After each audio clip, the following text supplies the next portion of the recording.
नमस्कार दोस्तों, मैं हूं आपका दोस्त आपका होस्ट आर के और आप देख रहे हैं आर के ट्रेडिंग। तो दोस्तों यहां पर एक बात करने आया हूं एचडीएफसी बैंक के बारे में। देखिए एचडीएफसी बैंक को फंड चाहिए, जैसा कि खबरें आ रही निकल के, उसमें कुछ फंड्स रेज करने की बातें चल रही है। अब एचडीएफसी बैंक दुनिया का चौथा सबसे बड़ा बैंक हो चुका है, आपको पता है। आप जाके गूगल करेंगे तो आपको पता चलेगा कि एचडीएफसी बैंक और एचडीएफसी लिमिटेड जब दोनों मर्ज होने के बाद दुनिया का सबसे बड़ा बैंक, चौथा बड़ा बैंक बन चुका है। लेकिन इतने बड़े बैंक होने के बावजूद उसको फंड की ज़रूरत है, तो इस पर थोड़ी सी बात करेंगे, डिटेल समझने की कोशिश करेंगे आखिर इसके पीछे का क्या कारण है, क्या उसमें प्रॉब्लम हो रही है, क्या एचडीएफसी बैंक में और गिरावट आ सकता है, कहाँ मूवमेंट हो सकता है, क्या उसमें फंड रेज हो पाएगा नहीं हो पाएगा, इसके लिए एचडीएफसी का क्या प्लान है ना। तो एचडीएफसी बैंक और एचडीएफसी लिमिटेड दोनों का मर्ज हुआ, ये तो आपको पता है, दो महीने 3 महीने पहले मर्ज हो गया। और उसके बाद ना मेजर चेंज हो रहा है, उसके अंदर बहुत सारी चीज़ें ऐसी चल रही है जो कि धीरे धीरे करके बाहर आ रही है। उसी में एक बात ये है कि फंड चाहिए, उसको नया फंड चाहिए। टॉप मैनेजमेंट में चेंज लाया गया है। टॉप मैनेजमेंट जो कि जैसे सीईओ होते हैं, जब आदित्य पुरी साहब तो आपको पता ही है, वो रिटायर हो गए ना, उन्होंने तो अपना स्टेक वगैरह भी शायद बेच दिया वगैरह, सब कुछ हटा दिया, तो वहाँ से चेंज हो गया। उसके बाद इंटरनल मेमो के हिसाब से मई 2021 जहाँ तक रिपोर्ट में निकल के है, यानी कि जहाँ तक हिस्ट्री की बात किया जाए, 2021 के बाद बैंक पहली बार अपना टॉप मैनेजमेंट, मतलब टॉप मैनेजमेंट, जैसे कि एक था कि चलो आदित्य पुरी साहब एचडीएफसी बैंक के ये है ना, तो वो फिक्स है, वो था। लेकिन उसके बाद जब वो चले गया, वो उन्होंने रिटायरमेंट ले लिया वगैरह, हट गए, तो अब इसके बाद जो है ना 2021 के बाद बहुत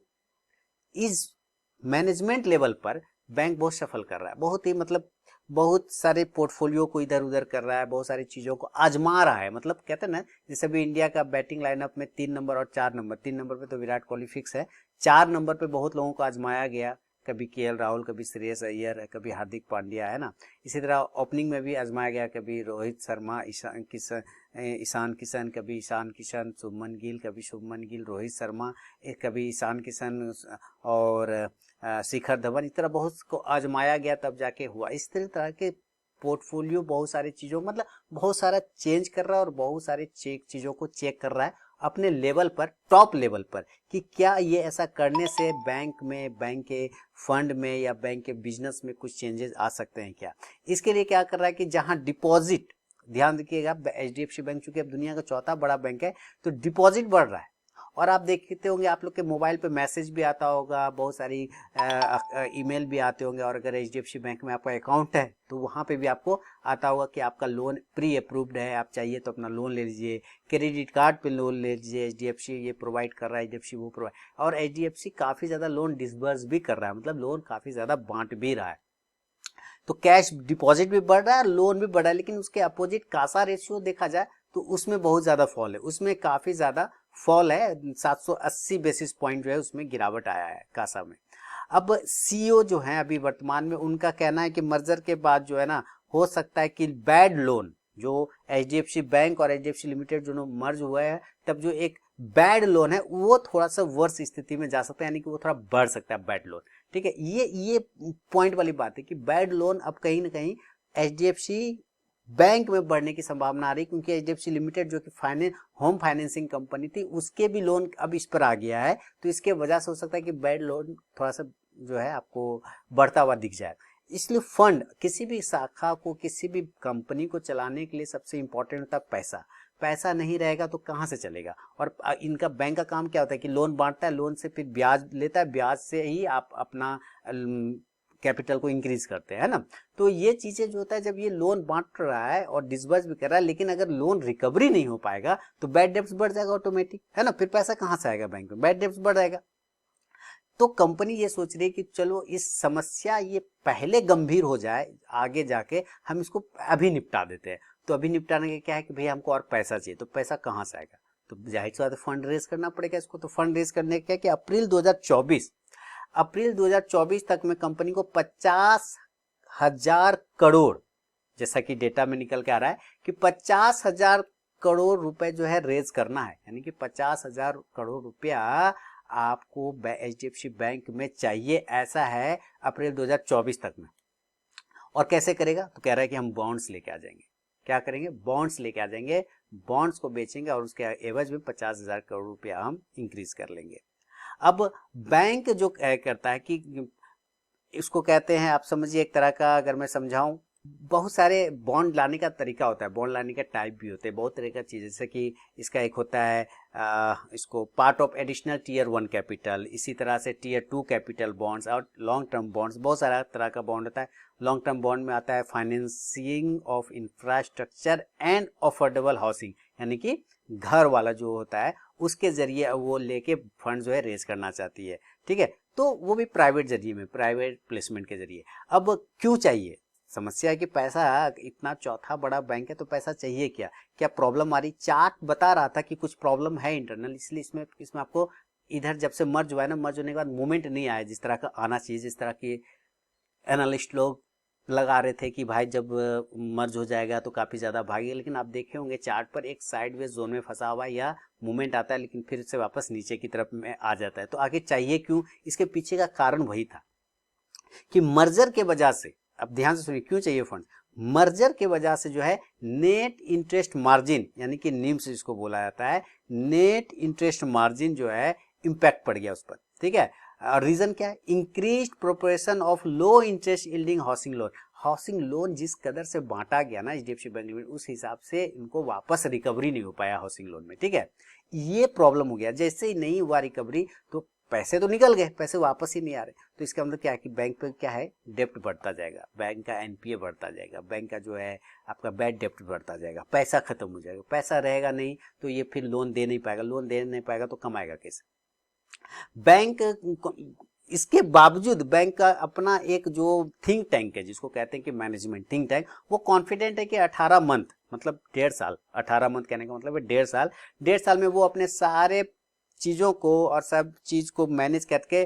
प्रॉफिटेबिलिटी और हिस्टोरिकल रिटर्न हासिल कर लेगी, माने प्रॉफिट में भी आ जाएगा और ऐसा रिटर्न में आएगा कि हिस्ट्री बन जाएगा, इससे बेहतर रिटर्न कभी नहीं मिला होगा। इतना कॉन्फिडेंट है बैंक का मैनेजमेंट, 1.5 साल के अंदर में ये चाह रहा है कि ये कर ले, इसी के लिए ये फंड रेज करना चाहते हैं और इसके साथ साथ एक QIP भी लाना चाहती है, QIP। अब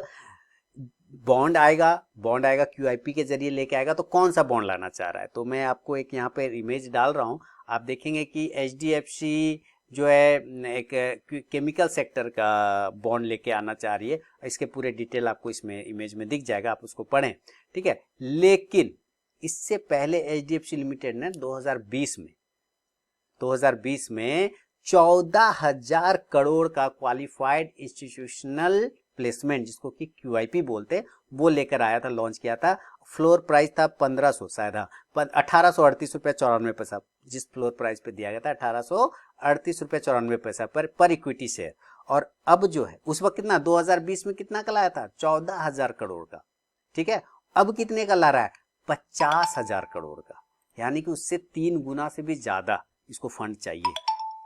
मर्ज होने के बाद अब इसको 3 गुना और ज्यादा फंड चाहिए, साल 2020 में जितना चाहिए था उससे ज्यादा चाहिए, इसलिए 50,000 करोड़ का लेके आ रहा है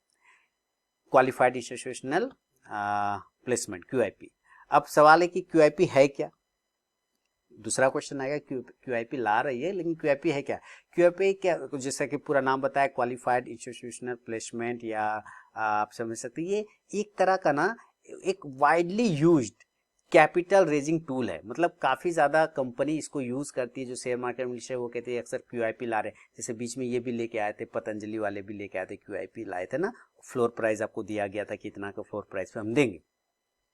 उससे फंड रेज हो जाता है, कर्जा चुका देता है, ठीक है। उसमें क्या होता है कि एक टूल बन चुका है फंड रेज करने का, लिस्टेड कंपनियों का एक टूल बन चुका है फंड रेज करने का, ठीक है, जहां लिस्टेड कंपनी फंड रेज कर सकती है बिना किसी लीगल पेपर वर्क के, बिना किसी लीगल पेपर वर्क सबमिट करके, जो यूजुअली करना पड़ता है वो सब की जरूरत यहाँ पे नहीं पड़ती है। आप आइए स्टॉक मार्केट में सेबी को, NSE को बोलिए कि भाई मैं QIP लाना चाह रहा हूँ और इतना फ्लोर प्राइस के साथ लाना चाह रहा हूँ और इतने शेयर को मैं उसमें देना चाह रहा हूँ,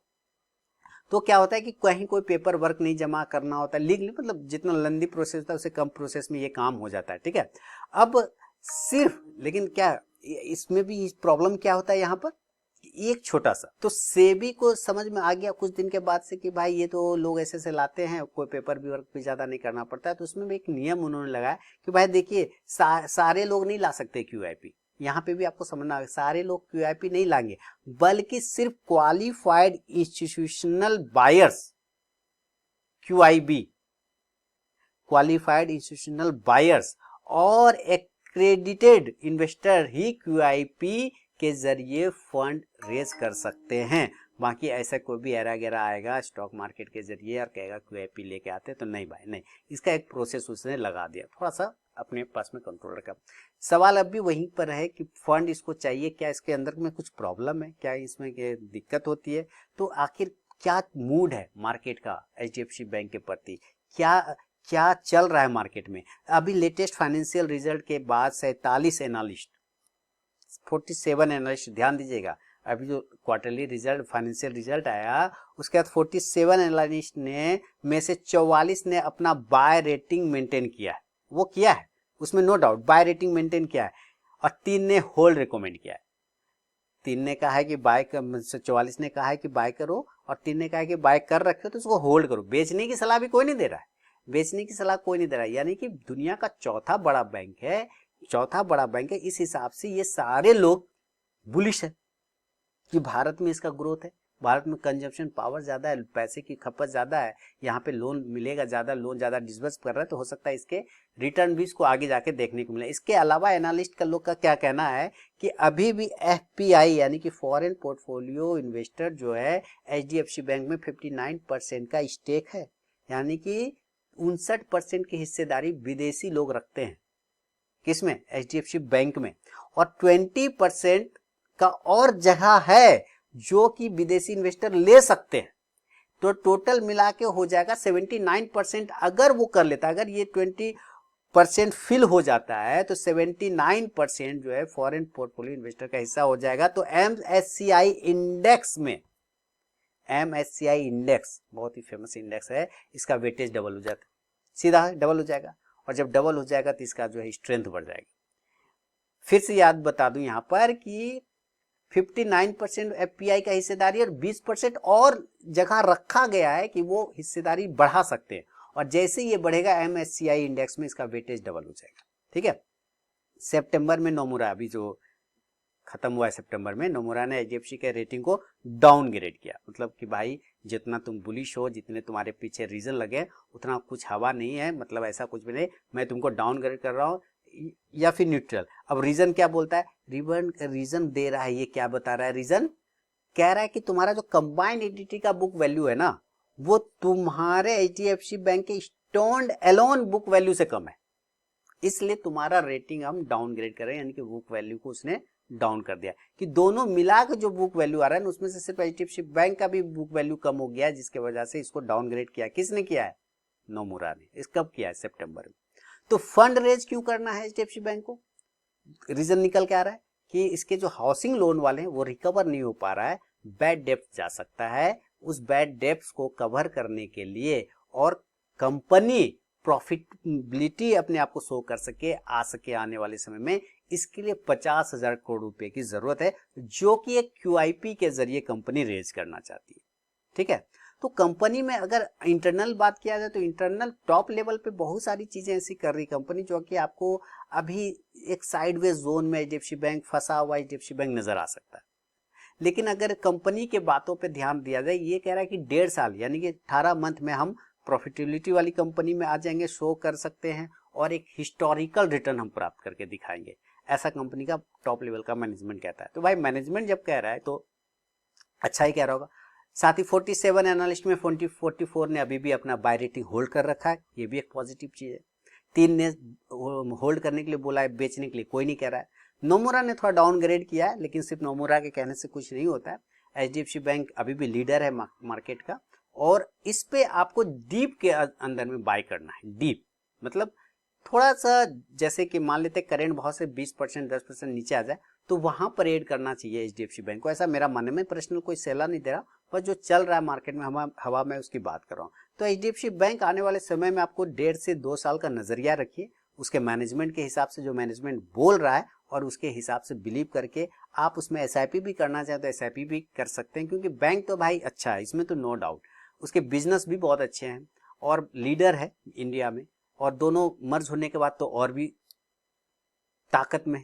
तो है, लेकिन थोड़ा समय लग सकता है। चार्ट अभी सुस्त है, हो रखा है, थोड़ा ठंडा हो रखा है। आने वाले समय में उम्मीद करता हूँ HDFC बैंक जब ये फंड रेज कर लेगी, प्रॉफिटेबिलिटी में आ जाएगा, तो हो सकता है ये भाव फिर आने वाले समय में आपको ना मिले देखने को। ठीक है, तो ये HDFC बैंक के साथ कुछ चल रहा था अंदर में, तो मैंने आपके लोगों के साथ शेयर किया। अगर पसंद आया तो जरूर कमेंट करके मुझे बताएं। मिलूंगा नेक्स्ट वीडियो में, तब तक के लिए बहुत बहुत धन्यवाद।